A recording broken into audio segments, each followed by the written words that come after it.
wabarakatuh. Apa khabar kawan-kawan? Kawan-kawan sihat? Hari ini, saya ingin membentangkan tentang kerjaya saintis. Sebelum itu, izinkan saya memperkenalkan profesor-profesor yang bersama saya pada hari ini. Yang pertama, ada saya sendiri, Profesor Nur Amni Zindira, dan yang di sana ada Profesor Siti Nurjana. Hai Profesor Jana.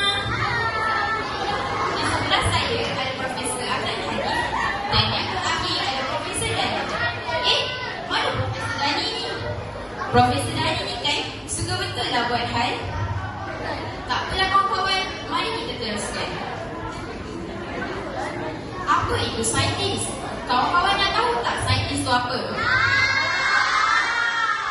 Saintis merujuk kepada individu yang melakukan penyelidikan atau kajian sistematik menggunakan kaedah saintifik untuk memperoleh ilmu, menganalisis data, membangunkan teori di dalam pelbagai bidang. Antara bidang-bidangnya ialah biologi, fizik, kimia dan sains. Kenapa tikus makmal ni meraya-raya? Profesor Jana, boleh tolong uruskan?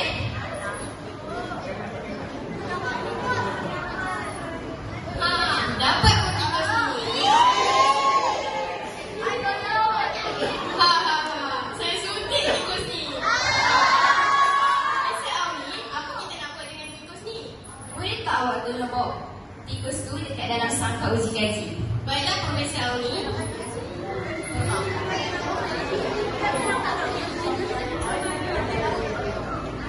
Baiklah kawan-kawan, kita teruskan. Apa tugas saintis? Saintis ni dia buat banyak tau. Antaranya ialah melaksanakan eksperimen, berdata dan mentafsir data.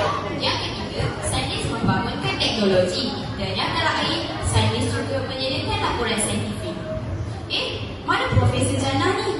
Profesor Jana? Oh, Profesor Jana.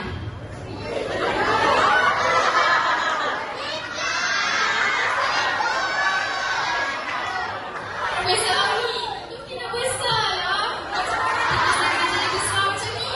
Saya pun tak tahu. Tak apalah tikus, duduk je lah yang tinggal tikus.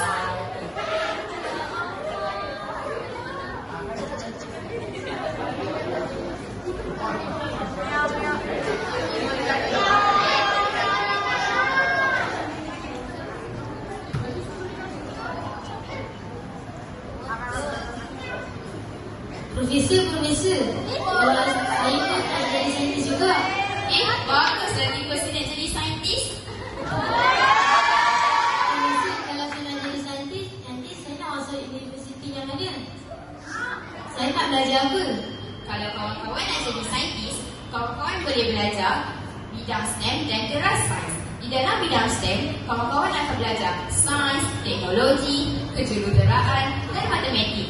Di dalam kelas sains pula, kawan-kawan akan belajar fizik, kimia, biologi serta subjek-subjek elektif yang berkaitan. Profesor, saya pun nanti nak masuk universiti, universiti yang mana? Kawan-kawan, kalau nak jadi saintis, kawan-kawan boleh masuk universiti institusi pengajian tinggi awam IPTA atau institusi pengajian tinggi awam IPTS.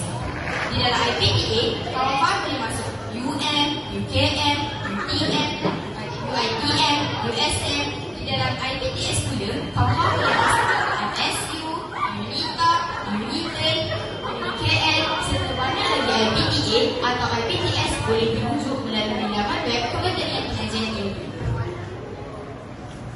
Profesor, banyak ke gaji saintis ni? Kaya ke mereka? Sebenarnya, gaji seorang saintis di Malaysia sangat berbeza. Namun, anggaran umum boleh bermula daripada RM303,000 sebulan untuk saintis dan boleh meningkat kepada RM7,000 untuk saintis yang berpengalaman seperti saintis data dengan potensi pendapatan sekitar RM15,000 atau lebih untuk mereka yang mempunyai 2 hingga 3 tahun pengalaman bekerja. Sebenarnya, gaji saintis ini merujuk kepada tahap pengalaman, bidang sains khusus dan yang terakhir, kemahiran individu. Wah, banyaknya gaji saintis ni. Profesor, apa sifat nak jadi saintis ni? Sebenarnya, seorang saintis perlulah amanah, bijak, bestari, cerdas, cerdik, dedikasi, dinamis, serta rajin membaca, kekal bersabar, berani, sihat dan mematuhi peraturan. Kawan-kawan nak tengok eksperimen tak?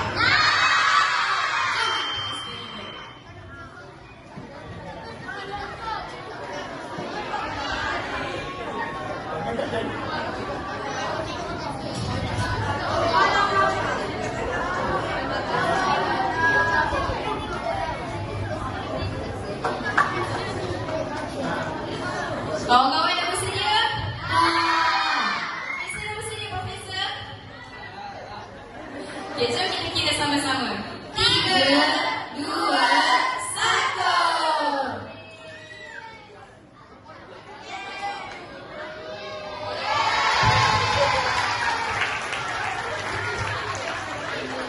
Itu sahaja daripada kami.